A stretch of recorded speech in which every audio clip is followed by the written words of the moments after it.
Hola, muy buenas a todos. Bienvenidos a una nueva entrega. En esta ocasión abordaremos el tema de anatomía, histología y embriología del esófago.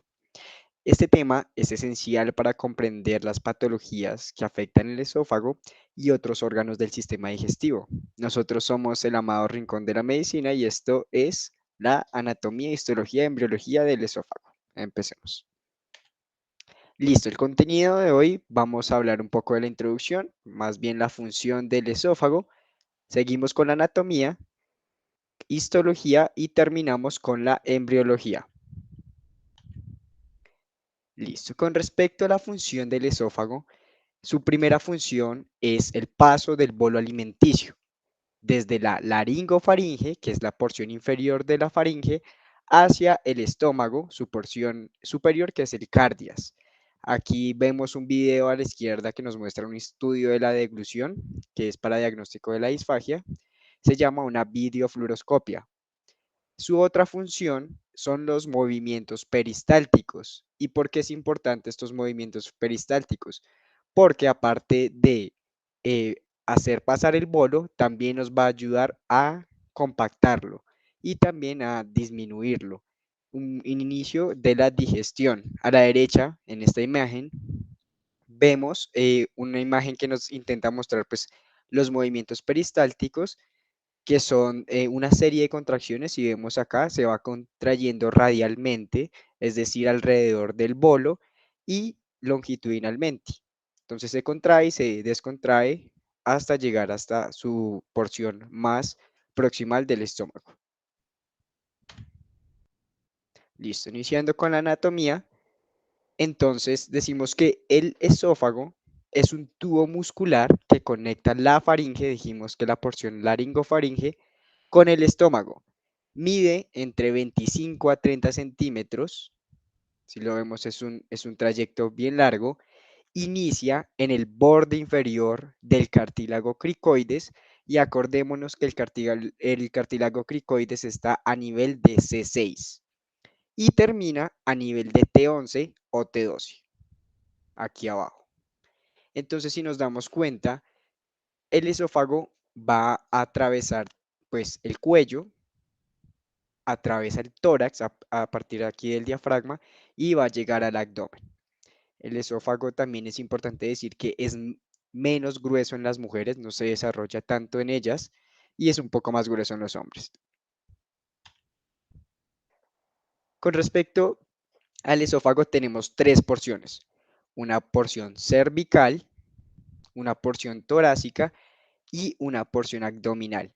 Si nos damos cuenta, la porción abdominal es bien cortica, casi imperceptible, y la torácica es la porción más larga.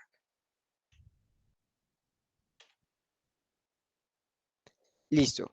También es importante decir que en algunos segmentos del esófago van a existir unas constricciones. Entonces, son lugares donde el esófago se estrecha, si nos damos cuenta acá, y hay estructuras que la comprimen.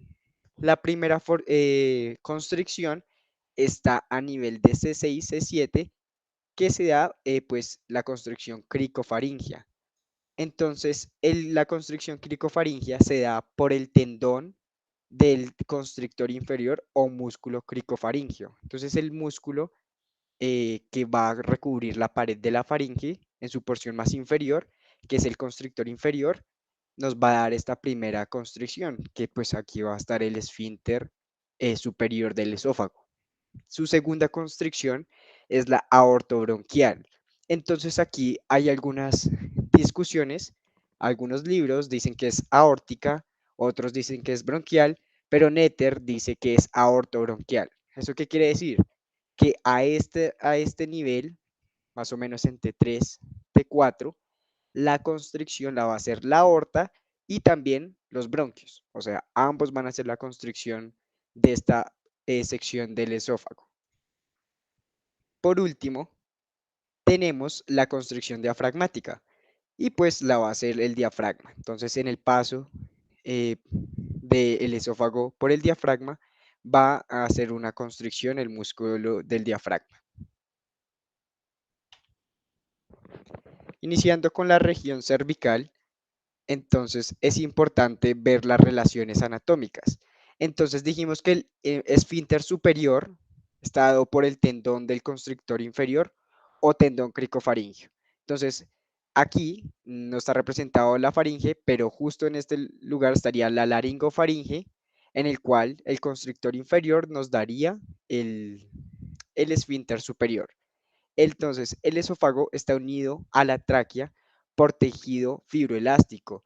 ¿Y es por qué? Porque la tráquea, que está aquí adelante, ahorita la vemos en una imagen mejor representada, la tráquea está adelante, pero está estrechamente unido al esófago.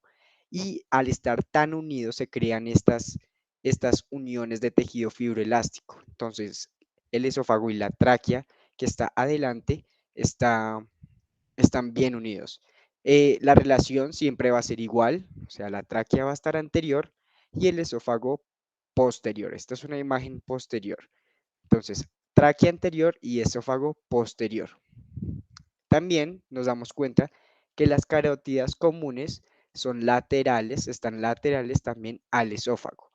Los lóbulos tiroideos aquí representados también son laterales, aquí estarían las glándulas paratiroides también eh, lateralmente al esófago.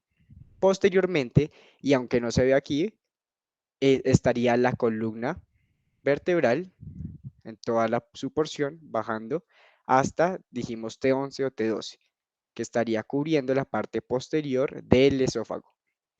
Algo muy importante es que el esófago, a medida que va bajando, va hacia la izquierda, mientras que la tráquea se va girando un poco más hacia la derecha. Esto tiene una importancia clínica y es que el cirujano, cuando aborda el esófago, pues él lo va a cortar por la izquierda. Qué pena, él va a cortar por la izquierda y la razón que va a cortar por la izquierda es porque pues la tráquea no va a quedar superpuesta, entonces el esófago va a ser mucho más visible.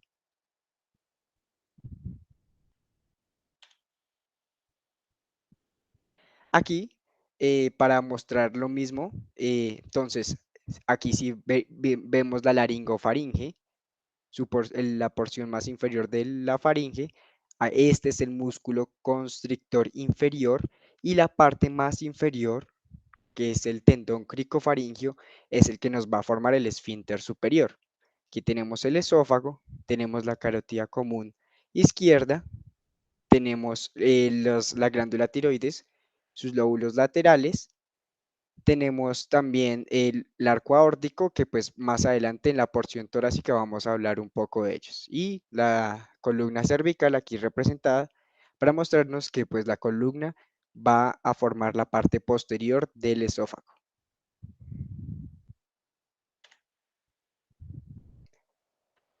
Listo. Algo importante también es decir que los nervios laringeo recurrente, que son ramas del nervio vago, también están laterales al esófago y este se encuentra entre la tráquea y el esófago. Entonces va a ir lateral, pero dentro, entre la tráquea y el esófago. Listo, ahora seguimos con la región torácica.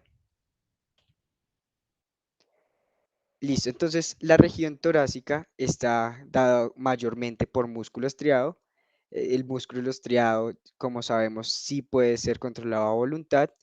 Entonces, sus relaciones se cruza, esta es la parte de la anatomía del esófago de la región torácica, se cruza por el bronco principal izquierdo. En esta imagen no se alcanza a ver bien, sin embargo, por lo que dijimos que la tráquea va hacia la derecha y el esófago hacia la izquierda, el, el, el bronquio principal izquierdo alcanza a cruzarla. O sea, cruzarla quiere decir que se alcanza a ver que va hacia allá. Eh, Perdón, el bronco principal izquierdo, entonces va hacia acá y alcanza a cruzar el esófago.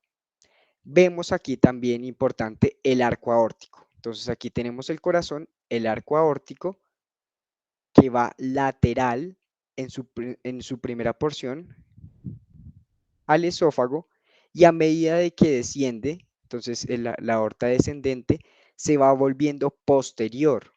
se va volviendo posterior al esófago. Entonces, al principio, si vemos, está lateral al esófago, aquí lo vemos, y aquí está la aorta, pero a medida de que la aorta baja, se va poniendo más hacia atrás, más atrás que el esófago. Y esto lo podemos ver precisamente en el diafragma.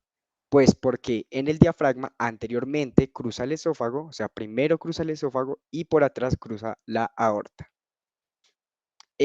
También importante, otras relaciones anatómicas aquí, es el plexo esofágico que estaría anterior y posterior al esófago. Entonces, en toda su porción torácica va a estar inervado por el nervio vago anteriormente y posteriormente. Más adelante vamos a hablar de la inervación.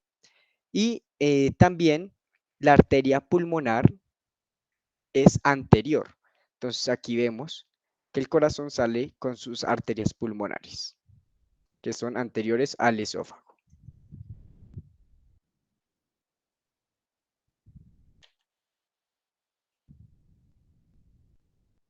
Entonces, ahora seguimos con la porción abdominal, que es la más corta, realmente casi que 1 centímetro o menos. Puede ascender cuando el bolo alimenticio baja, el esófago va a subir. Y cuando este sube, también va a arrastrar el estómago. Sin embargo, es importante que tenemos el ligamento frenoesofágico, que es este que vemos acá. Entonces, el ligamento frenoesofágico, cuando el esófago y el estómago sube, al estar este, que es bien flexible, cuando termine de deglutir, va a volver a poner en su posición al esófago y al estómago. Dijimos previamente que el esófago abdominal va a estar a nivel o va a terminar a nivel de T11 o T12. Entonces termina en la porción del cardias, o pues es la primera porción del estómago. Y si vemos aquí, vamos a ver esta línea en zigzag Z, que pues es la unión gastroesofágica, donde cambia la histología, el epitelio entre el esófago y el estómago. También lo vamos a ver más posteriormente. Si vemos aquí, hay un engrosamiento de la muscular, de la capa muscular del esófago, y esto nos va a dar el esfínter inferior del esófago. Muy importante porque las patologías de reflujo gastroesofágico, la mayoría se producen aquí, en este esfínter.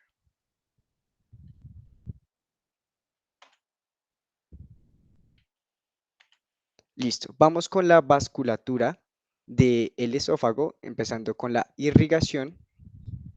Entonces, el esófago, como podemos ver, es un órgano ampliamente irrigado y se dividen en su irrigación, pues en su parte superior, media e inferior. En la parte superior, la irrigación va a ser por las ramas de la arteria tiroidea inferior.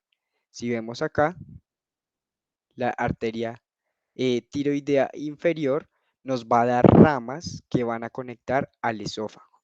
Estas ramas van a conectar el esófago en su porción superior. En la porción media van a ser directamente de la aorta. Entonces tenemos aquí la aorta torácica y van a salir ramas de arterias esofágicas para la porción torácica del esófago. Recordemos, como vimos en la clase pasada de anatomía del sistema respiratorio, también la aorta nos va a dar arterias directas hacia los bronquios. Entonces, eso para tenerlo en cuenta. Finalmente, en su porción más inferior, vamos a tener 3 arterias que van a componer la irrigación de la parte abdominal. A pesar de ser una parte muy pequeña, van a haber hartas arterias que pueden estar involucradas.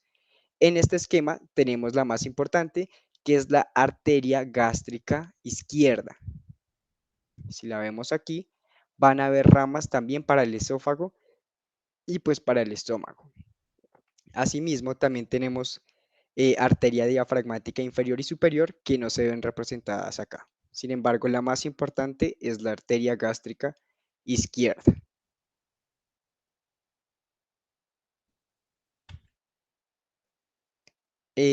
Para el drenaje venoso, igualmente que para la irrigación, vamos a dividirlo en sus tres porciones: superior, media e inferior. En la parte superior drena en la vena tiroidea inferior. Entonces es muy fácil porque pues en su primera porción es igual que la irrigación. Entonces no es la arteria, sino la vena tiroidea inferior, que la tenemos acá, que va a buscar eh, la vena brachiocefálica izquierda, aquí la vemos, para buscar la circulación sistémica, o sea, la vena cava superior. En la subporción media va a drenar en tres diferentes venas. La vena ácigos, si la vemos aquí en la parte derecha, la vena hemiácigos, vena hemiácigos no está representada ni la vena hemiácigos accesoria, sino que sería pues correspondiente a la ácigos, pero en la parte izquierda.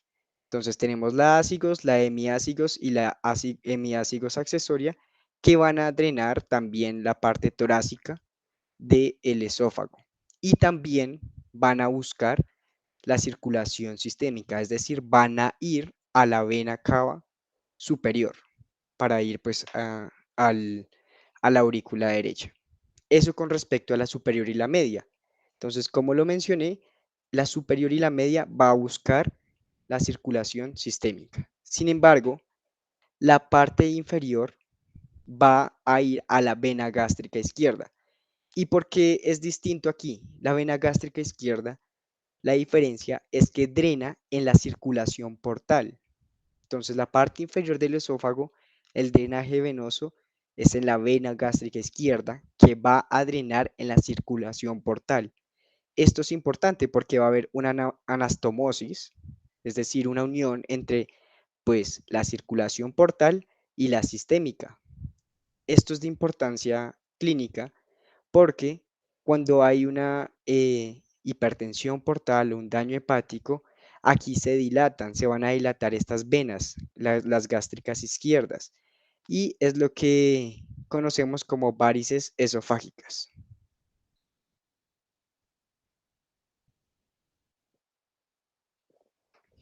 Listo.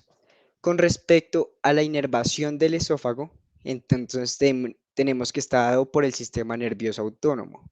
Entonces hay fibras parasimpáticas y fibras simpáticas. Entonces para la inervación simpática, el esófago superior está inervado por el nervio laringio recurrente, que hablamos que iba lateral, pero entre la tráquea y el esófago. Aquí lo vemos.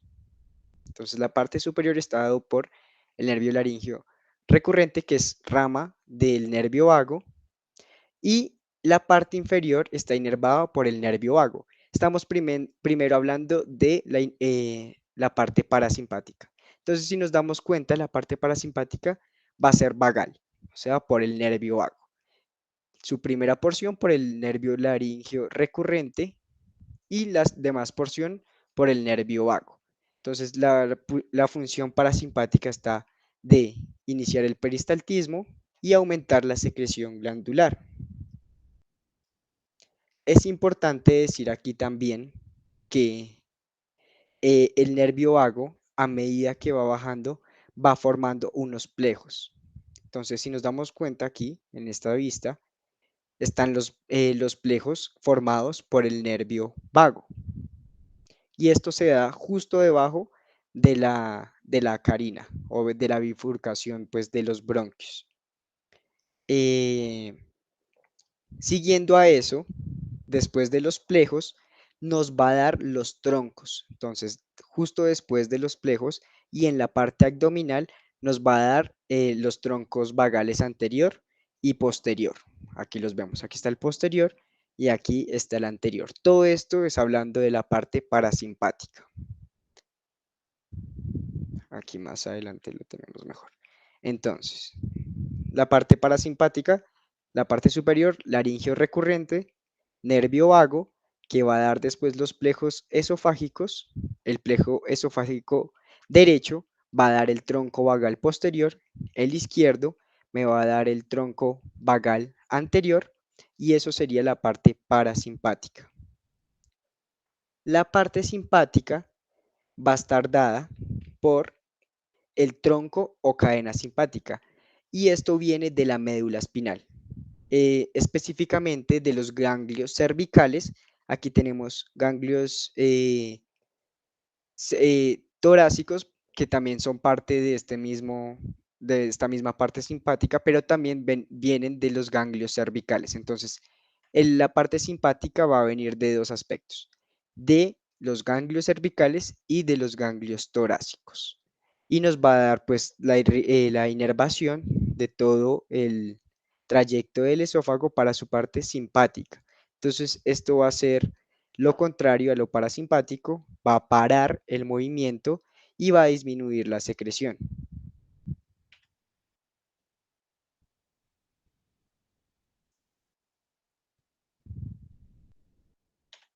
Listo. Para hablar de la histología del esófago, nos vamos a concentrar en las cuatro capas que tiene: la mucosa, la submucosa, la muscular y la adventicia. En esta foto es un corte total del esófago. Primero vamos aquí a ver la mucosa, que va hasta la muscular de la mucosa, la submucosa, que está más acá, la muscular, que tiene dos porciones, más adelante lo vamos a ver, y la adventicia, que es el tejido conectivo que está alrededor. Listo. Empezando con la mucosa, decimos que la mucosa tiene un epitelio plano o escamoso estratificado que no está queratinizado. Lo vemos aquí en esta primera porción, es un epitelio plano que está estratificado, tiene varias capas, pero no tiene queratina. Tiene una lámina propia, que es esta que vemos aquí, y una muscular, o sea, tiene músculo liso la parte de la mucosa, que estaría aquí, en esta parte. Perdón. La submucosa es un tejido conjuntivo denso y regular, tiene glándulas esofágicas y cardiales. Esta diferencia es que las glándulas esofágicas pues, van a estar en las porciones superior y media, y las cardiales es entre más estrecho esté con el estómago. Por eso se hace la diferencia. Tiene el plexo de Meissner o plexo de la submucosa, que hace parte pues del sistema entérico, del sistema nervioso autónomo, y pues va a ser la inervación de las glándulas y la muscular de la mucosa de esta de arriba, pues para aumentar o disminuir también eh, las secreciones y la contracción del músculo. En la submucosa también vamos a encontrar vasos sanguíneos. Listo, aquí al lado izquierdo, para mostrar la mucosa, como dijimos, tiene un epitelio plano, estratificado, que no está queratinizado, la lámina propia y una muscular.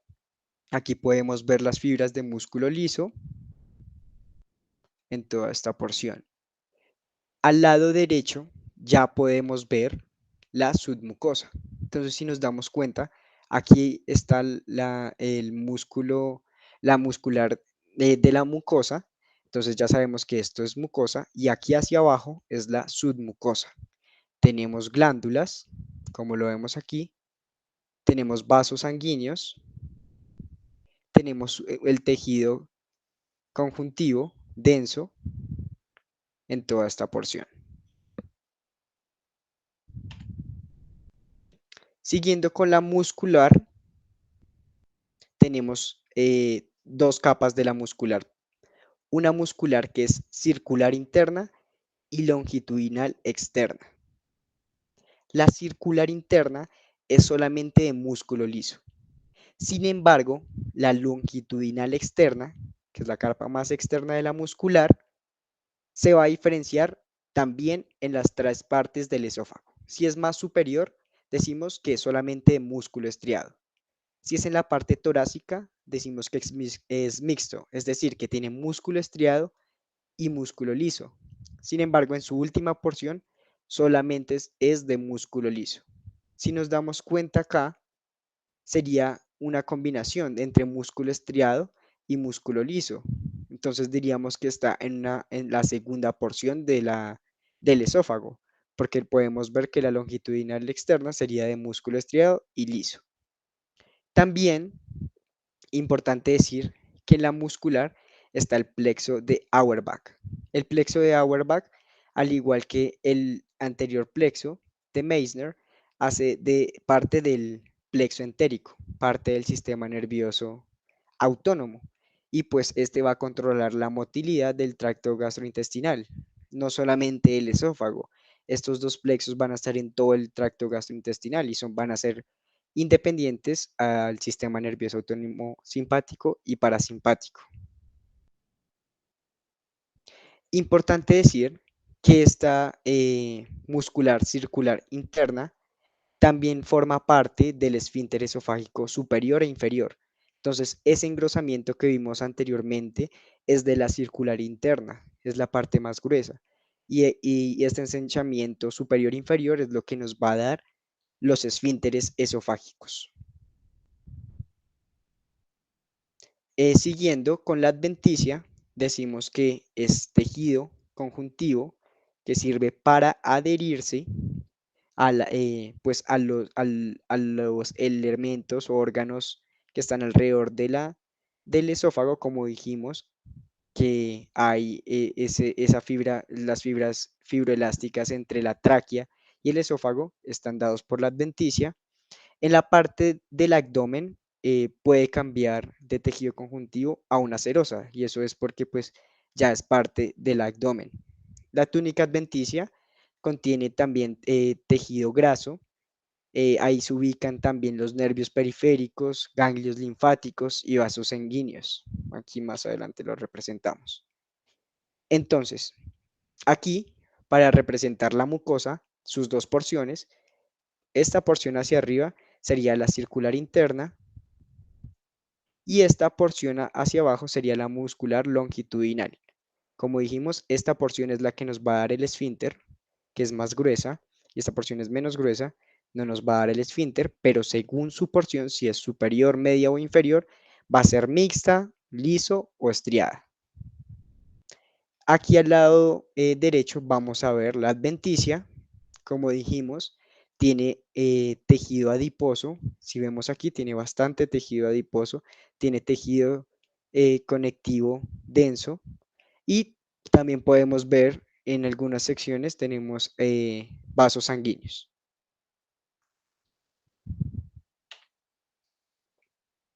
Bueno, aquí para mostrar la unión gastroesofágica, para dar una pequeña introducción antes de entrar a estómago, que en nuestro próximo video.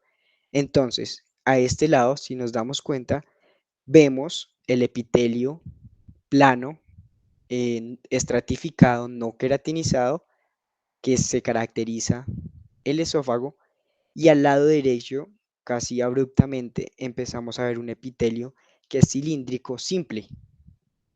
Pues es muy importante pues esta unión y la correlación clínica de acá es que puede haber una metaplasia o un cambio celular en esta parte que decimos que es el esófago de Barrett. Lo vamos a ver un poquito más aquí. No, más adelante vamos a retomar esta parte para explicar un poco más la correlación clínica del esófago de Barrett. Importante aquí en la unión gastroesofágica. Listo. Para entrar a la embriología, empezamos con esta imagen, que son unos cortes sagitales del embrión en diferentes etapas. Esta es la etapa del día 28, la cuarta semana, que es la que nos interesa para hablar de el inicio pues, del tubo digestivo primitivo. Sin embargo, se trae a colación estas tres etapas anteriores y es porque gracias a los movimientos ventrales del embrión en su capa del endodermo, si nos damos cuenta, en amarillo acá, que es la capa más interna, está el endodermo, sigue la capa azul, que es el ectodermo, y la capa roja, que no está señalada, es el mesodermo. Entonces nos damos cuenta que aquí el endodermo se va metiendo un poco más dentro del embrión en esta parte se va metiendo aún más y a la cuarta semana decimos que ya podemos ver el tubo digestivo primitivo. Entonces, si nos damos cuenta, aquí dice que está el intestino medio. Aquí sería el intestino anterior y este sería el intestino posterior. Eso se denomina así, sin embargo, de cada parte del intestino se van a desarrollar diferentes órganos. Por ejemplo, del intestino anterior, que es lo que nos compete en este momento, se va a desarrollar el esófago. Esto es a la cuarta semana, cuando ya podemos ver el intestino primitivo, así se llama. Y vemos el saco vitelina que sigue por fuera, sin embargo, esta parte de endodermo que se mete, decimos que es el intestino primitivo, del cual se va a dar todo el tracto y el tubo digestivo. Listo. Es importante mencionar que del endodermo, es decir, esta capa amarilla, va a salir el epitelio. Entonces, en este caso va a salir el epitelio del esófago, su epitelio escamoso, estratificado, no queratinizado. Su estroma, es decir, las glándulas y el tejido conjuntivo de las glándulas, el músculo y el tejido conjuntivo, la adventicia, va a salir del mesodermo, de la parte roja. Si nos damos cuenta, la parte roja también está aquí y se mete a este lado. La parte roja nos va a dar el músculo liso, las glándulas, el tejido conjuntivo alrededor y entonces nos damos cuenta que a pesar de que el endodermo nos da el epitelio, el mesodermo nos va a dar lo demás.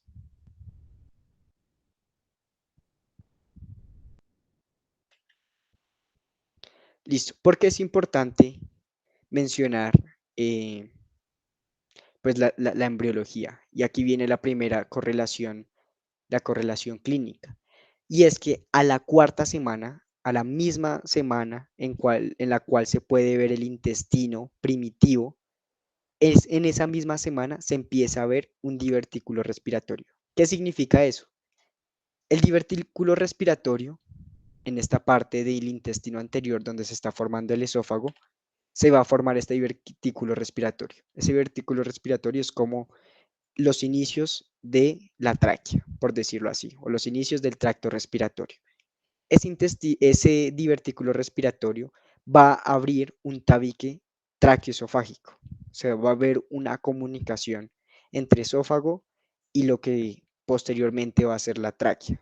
Sin embargo, a medida que pasan los días, va a haber una división entre la faringe y la tráquea. Entonces vamos a ver que el intestino en su primera porción va a estar dividido en dos, en la parte del esófago y en la parte de de la parte de donde va a salir pues el divertículo respiratorio que posteriormente se va a convertir en la tráquea. ¿Por qué es importante eso?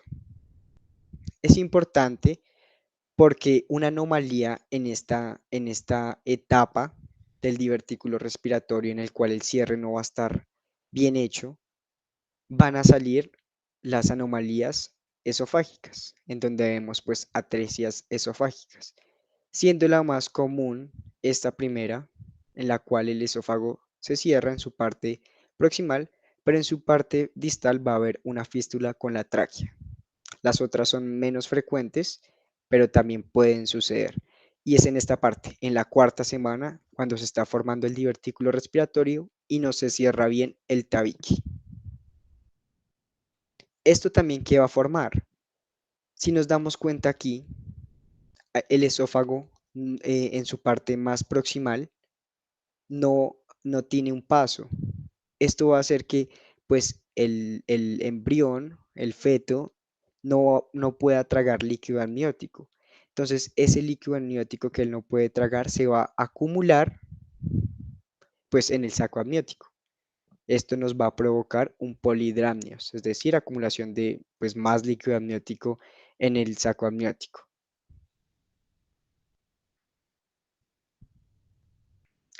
Bueno, adicionalmente, hay situaciones donde el esófago, también en la misma etapa, en la cuarta semana, no se alarga lo suficiente.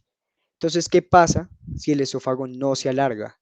Pues no va a alcanzar a llegar a su parte abdominal y va a quedar más arriba. Y lo que conlleva eso es que el estómago también va a quedar más arriba, en la parte torácica, formando una hernia de hiato, que decimos una hernia hiatal, que es congénita, que se da a la hora del nacimiento o que se va a ver a la hora del nacimiento. Y eso es todo. Muchas gracias.